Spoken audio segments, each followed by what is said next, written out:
hermanos, pues no tenemos aún un tema. Ustedes saben que en lo personal me gusta series de temas y la verdad es que no he encontrado un tema que me llene para poderlo ir desarrollando. Pero quiero compartirles un pasaje que me ayudó mucho a estudiarlo estos días y que espero que también sea de bendición para ustedes.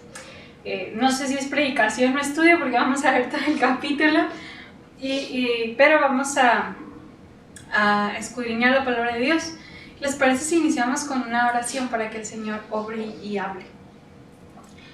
Señor bendito, cuántas gracias te damos por tu amor, cuántas gracias te damos por el favor que tienes para con nosotros. Gracias por tu perdón y por tu amistad. Señor, habla en nuestra vida porque necesitamos de ti, necesitamos crecer, necesitamos ser confrontados por tu palabra. Gracias, en Cristo Jesús. Amén. Bien, hermanos, ya conocemos el libro de Juan. Juan, capítulo 21. Vamos a las últimas 3 enseñanzas de Jesús, los últimos 3 mensajes del libro de Juan para con nosotros. Así que vamos a leer el capítulo 21, primero del 1 al 14 y luego y así nos vamos a ir por espacio. Ustedes han visto que el libro de Juan es muy rico en milagros. Hay 7 milagros, 7 discursos del yo soy de Jesús, y es un libro muy particular a diferencia de Mateo, Marcos y Lucas, ¿verdad? Y bueno, las historias difieren mucho de ellos por la razón del público al que Juan escribía, y vemos cómo quiso aquí cerrar Juan con la aparición de Jesús. Y vamos a leer Juan 21 del 1 al 14. Dice así: Después de esto, Jesús se manifestó otra vez a sus discípulos junto al mar de Tiberias, y se manifestó de esta manera.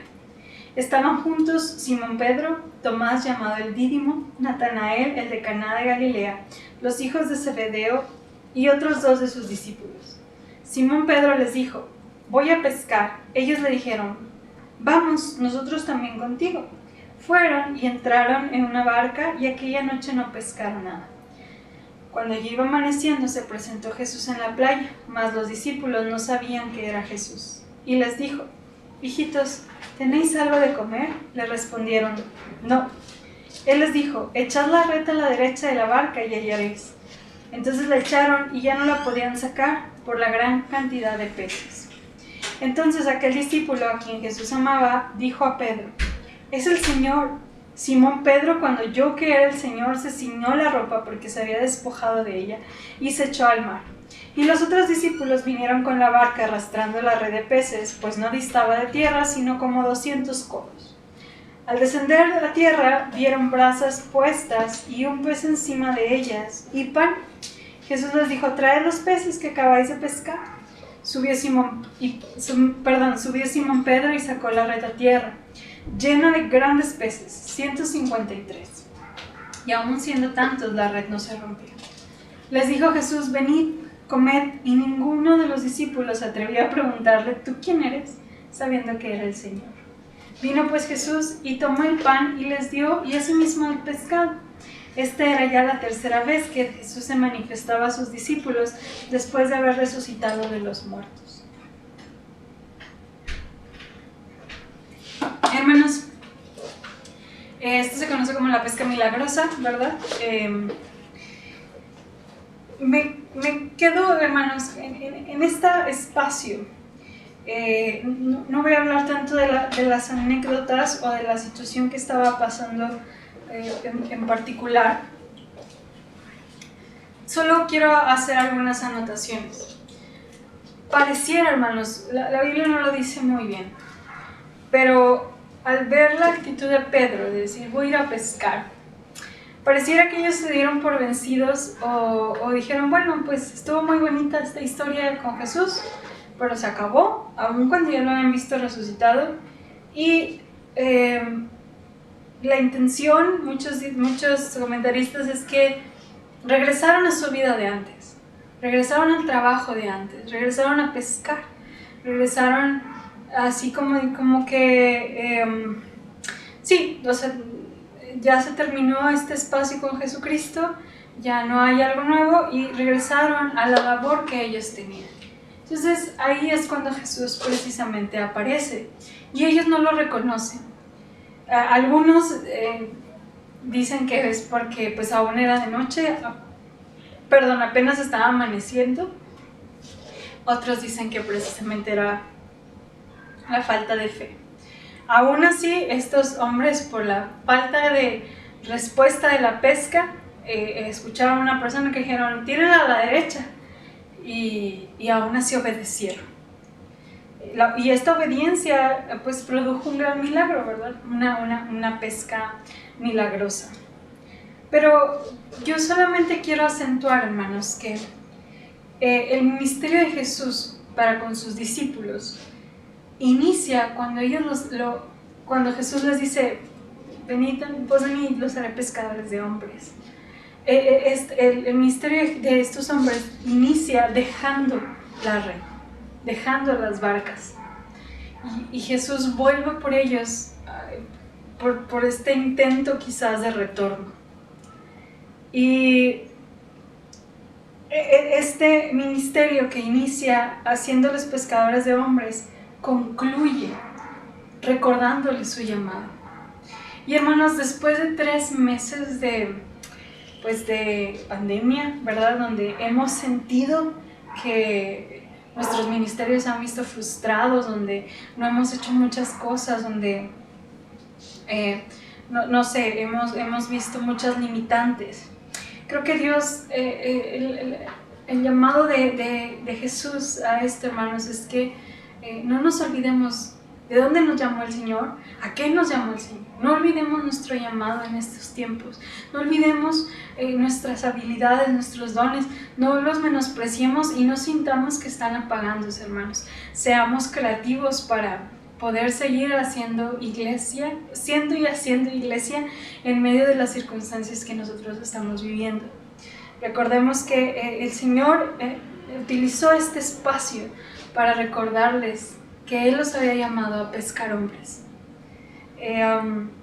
Y definitivamente les recordó también y les hizo ver que sin la dirección del Espíritu Santo la tarea va a ser muy poca o vamos a dar muy poco fruto.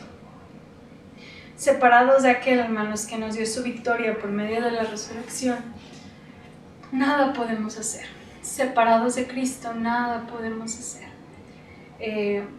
Así que, hermanos, la intención de este pasaje, o al menos en este culto y en este sermón, es recordar que el Señor nos está recordando nuestro llamado, que no tengamos la idea de regresar a una vida de antes, regresar a cómo eran las cosas antes, sino saber que el Señor, quien llama, Él respalda y está con Él y le da las capacidades y habilidades para emplear el trabajo que Dios le da. Y lo vamos a ver más adelante.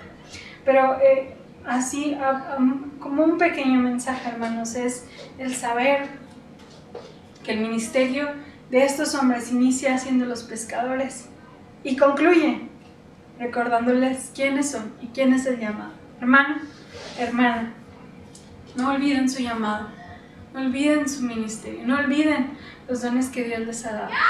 Pongámoslos por obra para gloria de nuestro Dios. Vamos a leer ahora, hermanos, los pasajes del 15 al 19. Dice así: Cuando hubieron comido, Jesús dijo a Simón Pedro: Simón, hijo de Jonás, ¿me amas más que estos? Le respondió: Sí, Señor, tú sabes que te amo. Él le dijo: Apacienta mis corderos. Volvió a decirle la segunda vez: Simón, hijo de Jonás, ¿me amas? Pedro le respondió: Sí, Señor, tú sabes que te amo. Le dijo: Pastorea mis ovejas. Le dijo la tercera vez: Simón, hijo de Jonás, ¿me amas? Pedro se entristeció de que le dijese la tercera vez: ¿me amas? Y le respondió: Señor, tú lo sabes todo, tú sabes que te amo. Jesús le dijo: apacienta mis ovejas. De cierto te digo, cuando eras más joven te ceñías e ibas a donde querías, mas cuando ya seas viejo extenderás tus manos y te ceñirá otro y te llevará a donde no quieras. Esto dijo dando a entender con qué muerte había de glorificar a Dios, y dicho esto añadió: sígueme. Hermanos, la historia de Pedro es una historia de restauración. Este pasaje, ustedes recordarán que Pedro negó a Cristo. Yo no sé si ustedes se pueden imaginar, o si a ustedes les ha pasado, que ustedes le fallaron a alguien y lo ven en persona. No lo pueden ver ni a la cara porque ustedes saben que él sabe que hicimos algo mal, que lo traicionamos, que dijimos algo de más, que lo que sea, que le quitamos, que gastamos más del dinero, no sé, pero algún tipo de traición, y verlo a la cara es bien pesado, es bien difícil. Entonces ahora imagínense Pedro negar a Jesús 3 veces y volverlo a ver. Yo creo que por eso se bajó de la barca como emocionado, diciendo: es el Señor, es Él. Pero a la vez traía esta sensación de traición y de que no sabía qué iba a pasar. Algunos comentaristas más drásticos dicen que incluso Pedro era una confesión como de retorno, el volver a las barcas, es decir, pues fallé a Jesucristo. Entonces Pedro estaba ante Cristo y él traía una carga y una culpa impresionante. Entonces Pedro necesitaba ser restaurado, y porque la relación seguramente la sentía rota, y Jesús usó este tiempo para restaurar su vida. Me encanta saber, hermanos, que en medio de una negación, en medio de un dolor, en medio de una situación que hemos pasado, emocional o física o de espiritual, Jesucristo tomó el tiempo para restaurar la vida de Pedro, y seguramente toma el tiempo para restaurarnos a nosotros también. Y me encanta que precisamente el proceso de restauración de Jesús muchas veces es diferente al de nosotros, porque Jesús no llegó a Pedro diciéndole: ¿por qué me negaste? ¿Por qué? ¿Qué te pasa? ¿No que me amabas mucho? ¿No que ibas a dar la vida por mí? O no llegó con Pedro y le dijo: ¿a poco crees que eres digno de ser mi discípulo después de lo que me hiciste? O decía un comentarista que hasta a mí me marcó: imagínate que Jesús hubiera llegado a decirle: eres igual que Judas, traidor. Jesús no llegó con ninguna de esas actitudes. Jesús no llegó a reclamarle su traición, su error. Jesús no llegó con la espada desenvainada. Y muchas veces nosotros, hermanos, cuando alguien falla, cuando alguien está en una situación luchando contra algo, o nos enteramos, ¿verdad?, que ha caído o que ha traicionado de cualquier índole, somos duros, somos poco misericordiosos. Y vean el corazón, es que a mí me impresiona el corazón de Jesús ante alguien que lo traicionó, que le dijo que iba a estar con él hasta el fin del mundo y nada que ver. Cristo no mencionó ni una sola palabra del pasado. Lo único que hizo fue ponerlo a prueba. Y me encanta, yo no había estudiado esto, no había reflexionado en esto, pero muchos comentaristas y así coincidían en que Pedro le negó 3 veces, y por eso Jesús preguntó 3 veces, como para restablecerlo. O sea, yo te reafirmo 3 veces lo que tienes que hacer. Y entonces Jesús pregunta, conocemos este pasaje, se acerca y le dice: Pedro, ¿tú me amas más que estos? Algunos dicen que más que estos significa, se refiere a que Jesús estaba apuntando a los barcos, al barco, a los peces, a las redes. O sea, Jesús está diciendo, tú me amas más que tu trabajo, me amas más que a estos peces, me amas más que esta seguridad que tienes en tu barca. Otros dicen que la traducción es incorrecta y Jesús le estaba como tanteando un poco y le estaba preguntando, Pedro, ¿tú me amas más de lo que ellos me aman? Señalando como a los otros discípulos. Y esta vez, hermanos, Pedro fue muy prudente. Ustedes recordarán a un Pedro súper impetuoso, el mochaorejas bíblico. Recordarán al Pedro que le decía a Jesús, yo voy a estar contigo hasta la muerte, no voy a dejar que te pase nada. Y vemos a un Pedro que no pensaba muy claro lo que estaba sintiendo y lo expresaba. Y aquí vemos a un Pedro muy cauteloso para responder la pregunta de Jesús. Tan cauteloso fue, hermanos, que no se animó a responder a la medida de la pregunta de Jesús. ¿A qué me refiero con esto? En la Reina Valera no se nota mucho por la traducción, pero en el griego Jesús hace una pregunta con un tipo de amor y Pedro responde con otro tipo de amor. Es decir, existen varios tipos. Existe el amor ágape, que es el amor incondicional, el que entrega, el amor de Dios, o sea, el amor sacrificial, el amor incondicional, el amor que es puro como el amor de Dios. Y existe el amor filial, que es el amor de hermanos. Y existe el amor eros, que es el erótico. Entonces Jesús se acerca con Pedro y le dice, Pedro, tú me amas con el amor ágape, o sea, con el amor profundo e incondicional.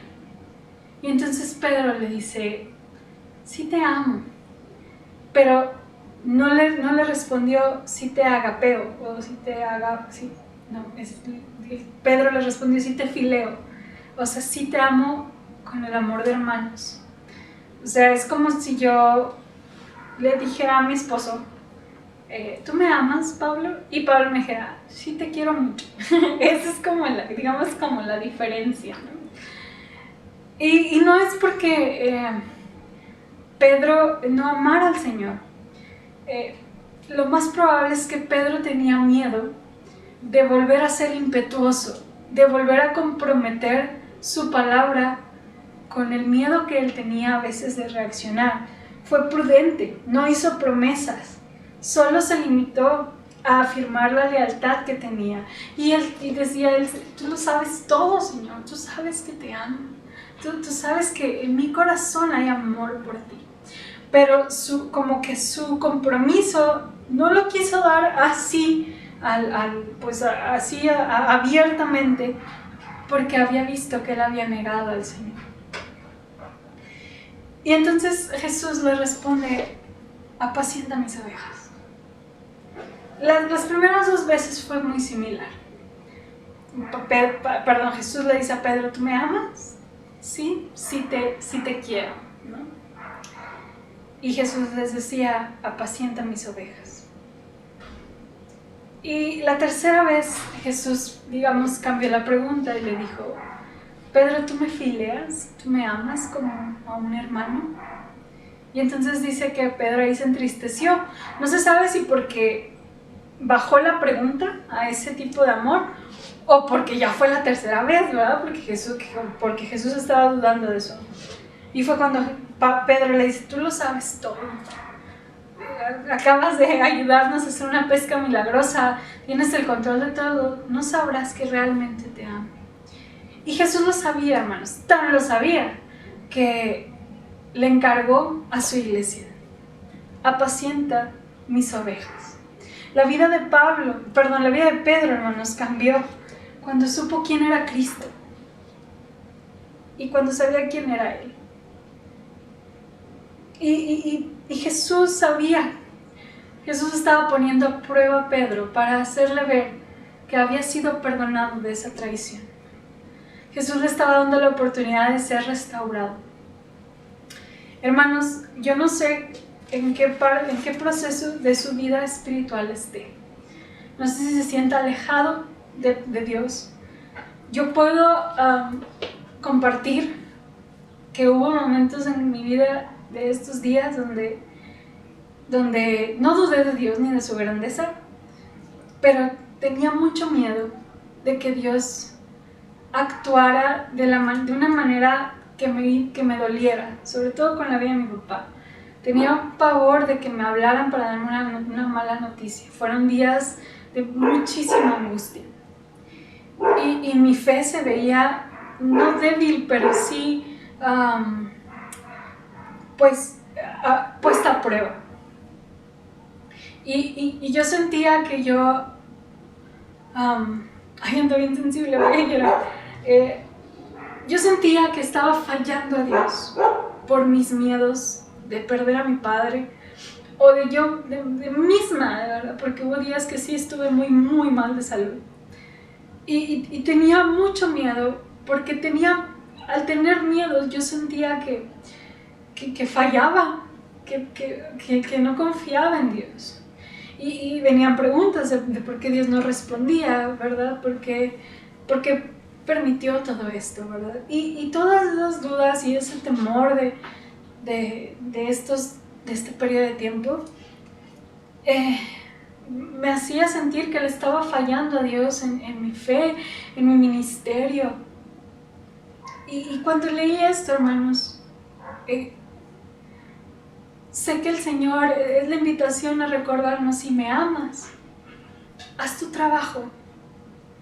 La prueba es el amor. El amor es como esa regla que nos va a ayudar, es esa prueba de lealtad. Y hoy yo creo, hermanos, que en medio de esta lucha de fe, de su vida espiritual, que usted seguramente ha estado luchando solo con su vida espiritual y es muy difícil, yo creo que Jesús se acerca hoy a nosotros para decirnos: Ana, ¿me amas? Flor, ¿me amas? Abraham, ¿me amas? Magali, ¿me amas? Dios se acerca para recordarnos que hay una oportunidad de restaurar nuestra vida, aun cuando le hemos fallado o aun cuando sentimos que le hemos fallado. Y no solamente nos da la oportunidad de ser restaurados, hermanos, sino que también nos da algo que hacer. A Pedro le dijo: pacienta mis ovejas. Te entrego el cuidado más hermoso que tengo, que es mi iglesia. Apacienta mis ovejas. La evidencia de mi amor por Dios, hermanos, es la obediencia. Y la obediencia en este caso es la preocupación por otros, pastorear otros. El Señor hizo borrón y cuenta nueva con Pedro y le dio algo que hacer. Y me encanta, hermanos, porque Cristo no solamente restaura, también confía en nosotros. No es como nosotros decir: sí te perdono, pero pues dame chance de confiar en ti, ¿no? Él restaura y encarga y da trabajo. Hermano, ¿le amas? Escucha su voz. Algo nos va a poner a hacer. Hermano, ¿amas a Jesús? Jesús no tiene problema en que seamos prudentes para decirle: Señor, sí te amo, pero aún tengo miedo. Sí te amo, pero aún batallo en esta área. Pero seamos como Pedro, que fuimos honestos y decirle: tú sabes que sí, Señor. Hoy Cristo vuelve a preguntarnos para recordarnos que podemos ser restaurados en Él. ¿Me amas? Y el último aspecto, hermanos, de este pasaje, vamos a leer versículos del 20 al 23. Volviéndose Pedro, vio que le seguía el discípulo a quien amaba Jesús, el mismo que en la cena se había recostado al lado de él y le había dicho: Señor, ¿quién es el que te ha de entregar? O sea, Juan. Cuando Pedro le vio, dijo a Jesús: Señor, ¿y qué de este? Oh, perdón, es que olvidé comentar algo muy importante en los pasajes anteriores. Cuando termina la restauración, Jesús le dice: cuando eras más joven te ceñías e ibas a donde quiera, mas cuando ya seas viejo extenderás tus manos y te ceñirá otro y te llevará donde no quieres. Esto dijo, dando a entender con qué muerte había de glorificar a Dios. Y dicho esto, añadió, sígueme. O sea, fueron a caminar. Pero Jesús le dijo a Pedro en ese momento cómo iba a morir. De joven tenías mucha libertad, pero iba a haber un momento en que ya no ibas a tener libertad. Y le dio a entender de qué muerte iba a morir. La Biblia no dice cómo murió Pedro, pero la historia, o sea, los historiadores judíos marcan que Pedro fue crucificado y él murió, o sea, con una cruz volteada, es decir, con la cabeza en el suelo, porque la historia dice, la tradición dice, que él dijo que él no era digno de morir como su Señor, y murió al revés. Y entonces Jesús le advierte, ¿verdad?, que él iba a tener una muerte dura, pero porque Jesús no solamente le dio una tarea, también le dio una cruz. Y bueno, el Señor nos prepare para cualquier circunstancia, como a Pedro. Y entonces le dice a Jesús, sígueme. Iban por el camino y dice, volviéndose Pedro, vio que le seguía el discípulo amado, es decir, vio que le seguía Juan. Y entonces cuando Pedro, dice el versículo 21, le vio, le dijo a Jesús, Señor, ¿y qué de este? Y Jesús le dijo, si quiero que él quede hasta que yo venga, ¿qué a ti? Este dicho se extendió entre los hermanos, que aquel discípulo no moriría. Pero Jesús no le dijo que no moriría, sino, si quiero que quede hasta que yo venga, ¿qué a ti? Hermanos, Pedro, pues ya Jesús le dijo cómo iba a morir, y entonces voltea a ver a Juan y le dice, oye, ¿y cómo le va a ir a él? ¿Qué de este, no?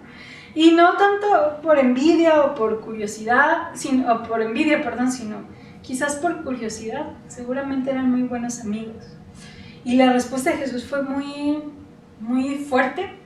No creo que haya sido un regaño, pero sí Jesús fue muy, como marcó mucho el límite. Y le dijo, literalmente Jesús dice, no te corresponde saberlo. O sea, ¿a ti qué? Literalmente Jesús les dice, ¿qué a ti? O sea, si no quiero que él muera, sino que se vaya conmigo en la segunda venida, ¿a ti qué? ¿No? Y no te corresponde saber. Y hermanos, esto es bien interesante porque estamos llamados a aceptar la voluntad de Dios y entender que tenemos historias distintas y entender que Dios no es malo con uno y bueno con otros. Estoy hablando de la comunidad cristiana. Simplemente lo que nos ha tocado vivir dentro de la voluntad de Dios puede ser muy diferente. Hay vidas que son más llevaderas, hay vidas que son más difíciles. Hay pastores que tienen ministerios gigantes, hay pastores que tienen congregaciones sanas, pequeñas. Hermanos, no podemos medir el éxito ni de iglesias, ni espiritual, ni nada con bendiciones de Dios o con favor de Dios, porque si no, pues muchos de nosotros sentiríamos que Dios no nos ama, ¿no? Por nuestras condiciones quizás de vida o económicas o por muchas cuestiones. El éxito no está basado en eso, ni la bendición de Dios. Dios tiene planes trazados diferentes. Una de las historias que más puedo contrastar en la Biblia es Pedro y Jeremías. Jeremías, Dios lo llamó a predicar, nadie lo escuchó, ni una triste alma. ¿Y cuántos años duró? 40 años. ¿Tuvo éxito delante de Dios? Claro que sí, lo tuvo, porque ese era su llamado y ese era su fin. Y Pedro se levanta de un Pentecostés, 3,000 personas. Predica al otro lado, 5,000 personas. Un ministerio no mayor de 40 años. ¿Tuvo más bendición uno y otro? No, hermanos, el Señor estuvo con los dos. Su misión era diferente.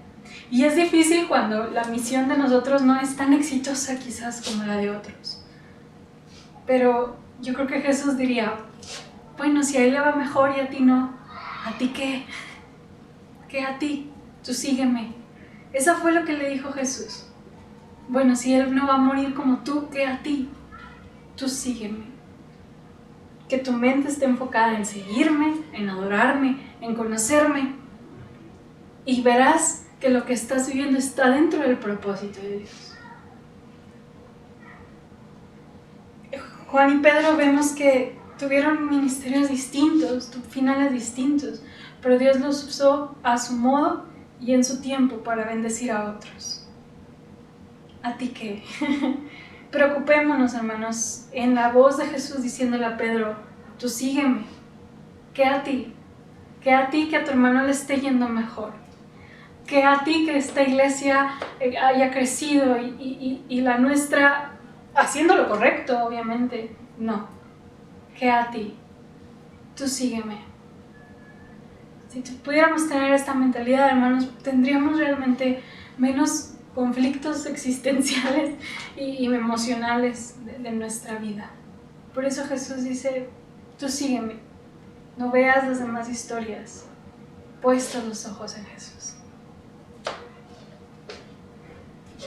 Y termino diciendo, versículo 25, y hay también muchas otras cosas que hizo Jesús, las cuales si se escribieran una por una, pienso que ni aún en el mundo cabrían los libros que se habrían de escribir.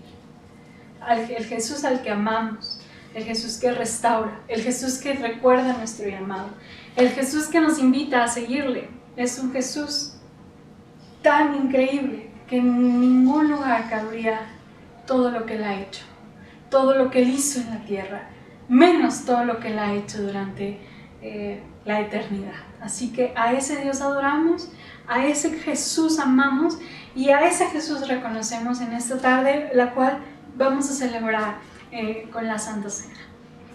En este reconocimiento de quién es Jesús, de todo lo que Él ha hecho y de este recordatorio de nuestro llamado, de nuestra restauración y de entender que es Él a quien debemos ver y seguir en nuestro caminar. Vamos también a ponernos en manos de Dios, porque sabemos que estando frente a Él como Isaías, viendo su grandeza, caemos como muertos ante el reconocimiento de quiénes somos. Vamos a orar con este salmo, hermanos. Vamos a orar pidiéndole al Señor que Él perdone nuestros pecados. Salmo 51.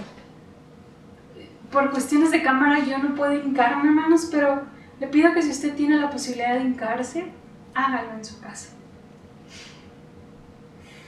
Dice la palabra de Dios: ten piedad de mí, oh Dios, conforme a tu misericordia. Conforme a la multitud de tus piedades, borra mis rebeliones. Lávame más y más de mi maldad y límpiame de mi pecado. Porque yo reconozco mis rebeliones y mi pecado está siempre delante de mí. Contra ti solo he pecado y he hecho lo malo delante de tus ojos, para que seas reconocido justo en tu palabra y tenido por puro en tu juicio. He aquí en maldad he sido formado y en pecado me concibió mi madre. He aquí tú amas la verdad en lo íntimo y en lo secreto me has hecho comprender sabiduría. Purifícame con hisopo y seré limpio. Lávame y seré más blanco que la nieve. Hazme oír gozo y alegría, y se recrearán los huesos que has abatido. Esconde tu rostro de mis pecados y borra todas mis maldades. Crea en mí, oh Dios, un corazón limpio y renueva un espíritu recto dentro de mí. No me eches de delante de ti y no quites de mí tu Santo Espíritu. Vuélveme el gozo de tu salvación y espíritu noble me sustente. Amén. Oremos, hermanos. Señor, hoy recordando quién eres, recordando el amor que nos tienes, la paciencia. Hoy recordando, Dios, que aun aunque hemos olvidado nuestro llamado, tú no lo vuelves a recordar. Hoy recordando que la invitación siempre es a ver a ti y no a los demás. En esa conciencia hoy te pedimos perdón. Padre, porque fallamos con nuestros hechos, con nuestros sentimientos, aún con pensamientos te hemos fallado. Por favor, así como decía David, renueva nuestro espíritu, lávanos de nuestra maldad y trae el gozo de tu salvación a nuestra vida. Gracias, Señor, por la esperanza de saber que si pedimos perdón, tenemos abogado que nos defienda, nos perdona y que nunca más se vuelve a acordar de nuestro pecado. Gracias. Amén y amén. Hermanos, están invitados a participar de la mesa del Señor, están invitados a ser parte de ella, porque el Señor nos invita a celebrarlo, a reconocerlo, a ser parte de esta maravilla de su gracia y de su amor. Así que, hermanos, si usted ha pedido perdón, ha reconocido al Señor, usted es parte de esto.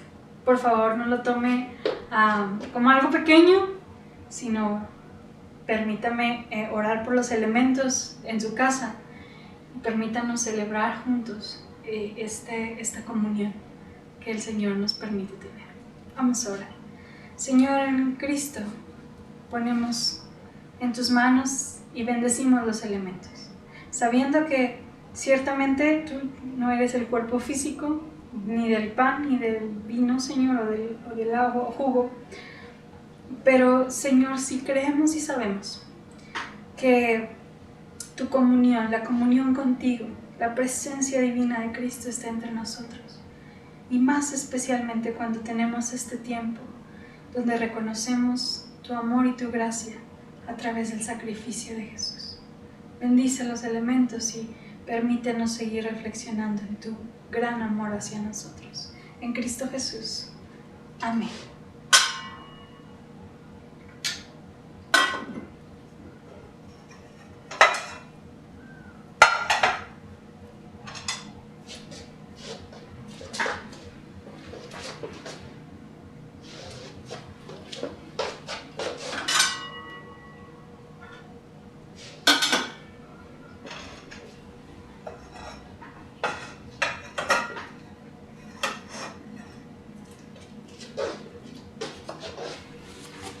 Dice la palabra de Dios: porque yo recibí del Señor lo que también os he enseñado, que el Señor Jesús, la noche que fue entregado, tomó pan, y habiendo dado gracias, lo partió y dijo: tomad, comed, esto es mi cuerpo que por vosotros es partido.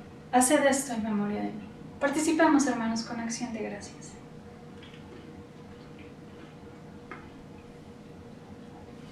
Asimismo, tomó también la copa después de haber cenado, diciendo: esta copa es el nuevo pacto en mi sangre. Haced esto todas las veces que la bebiereis en memoria de mí. Participemos con acción de gracias.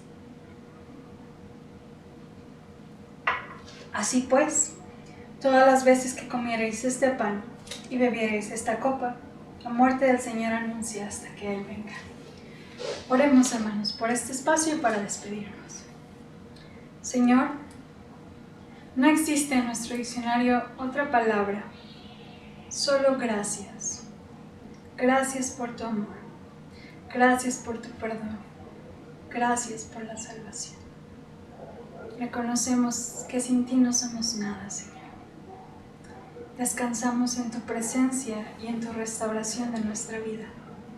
Señor, y pedimos en el nombre de Jesús que tú nos acompañes durante esta semana, durante las actividades de nuestro día a día, y que pronto, Señor, lo más pronto que se pueda, podamos estar juntos, reconociendo tu gran amor.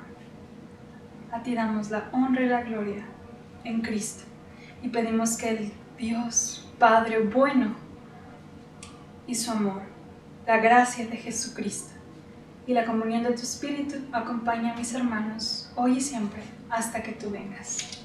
Así sea. Amén y amén. Hermanos, estamos despedidos. Nos vemos en la semana, Dios mediante. Ya vamos a retomar el estudio bíblico, quizás la clase de los niños, y ya estamos a la orden, hermanos. Gracias por su paciencia. Nos vemos pronto.